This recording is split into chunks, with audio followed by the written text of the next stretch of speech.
What's going on, everybody? Mortem here, this time bringing you a look at Ardenfall, an RPG trying to capture the magic of things like Morrowind. But before we dive into that, if I sound a little weird, that is because I am a little under the weather, just so you are aware. But otherwise, let's go ahead and talk about the game itself. So, Ardenfall, as mentioned, is trying to capture the magic of things like Morrowind, and that's apparent from basically everything about it, from the environment you'll be running around in, and even the name, as Ardenfall and Vardenfell aren't exactly far apart. Now the good news there, I suppose, is that Ardenfall is a fair bit easier to get into, not least of which because I am bringing you this video in the form of an open playtest that they are holding, meaning that you can go to the game's Steam page and just sign up for it and immediately get access if you'd like to play this and try it out for yourself. Kicking it off with character creation, we have the option of picking between a couple different elves and a race of dwarves, some of which have horns and tusks and things like that that might not seem characteristic of those fantasy races, which I thought was interesting at the very least. But otherwise, your race choice gives you boosts to certain stats, of course.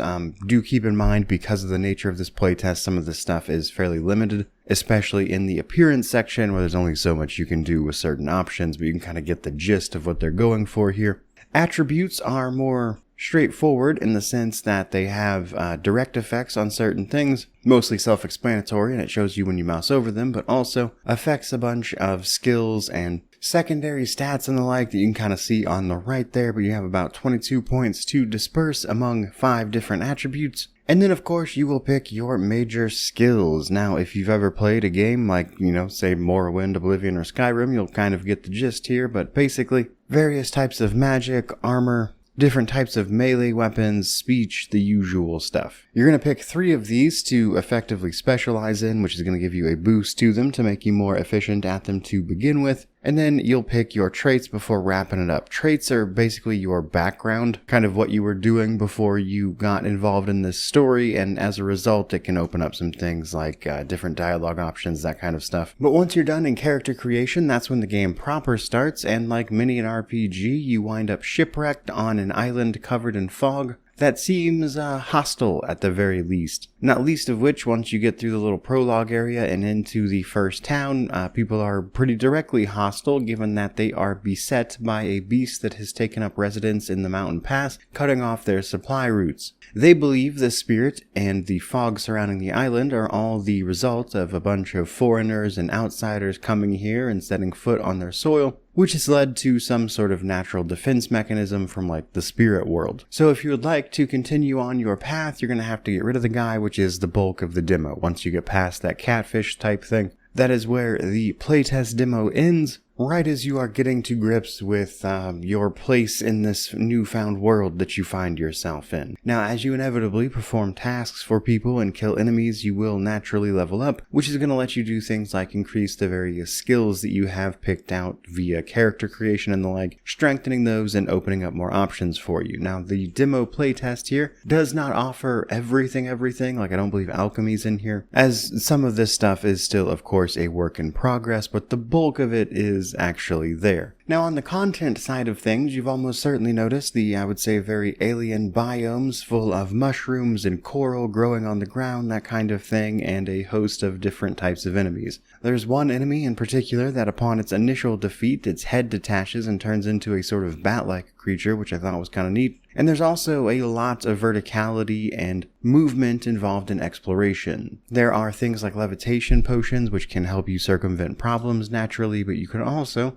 get these outrageous speed potions that make you go crazy fast, and combining levitation and speed can make you do some really fun stuff. That is, of course, inspired, I would say, quite a bit by Morrowind in particular. There are a handful of quests to undertake, and I think they do a good job of showing off the options. Now, in the main quest, as part of this demo, you can actually wind up getting everyone in the town killed, as well as their town basically destroyed and wiped out. Although that is also notable because even if you don't destroy it, and perhaps if you don't destroy it really, it's probably going to show off that reputation is a thing. In fact, how the residents of an individual village seem to like you matters a great deal in terms of what they're willing to do for you. And we already see consequences displayed pretty front and center when the whole town gets obliterated by this catfish monster if you choose to attack it outright. But there are other ways to deal with it as well. which I think does probably a pretty good job of painting what this game is going to be about, which is finding your way through all sorts of different scenarios as you work your way across this island, trying to,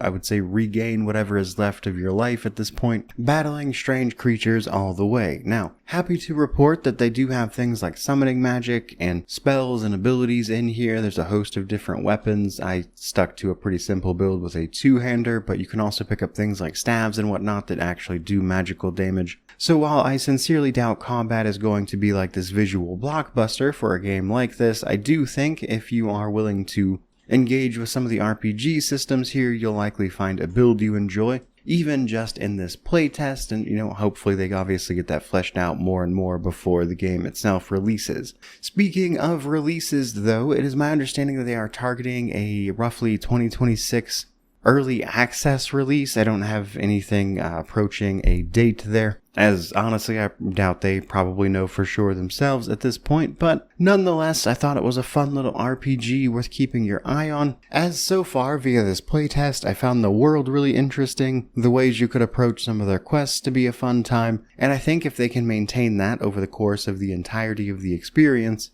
then they may well have a really fun time on their hands. But of course, time will tell for sure on that one. But it has obviously caught my interest, and I will cover it probably when it releases into, I believe, early access again, or whenever it just actually releases, I guess. Whichever happens first. But in the meantime, I think that's pretty much going to do it for this video. Hope you enjoyed this short and sweet little look at Ardenfall.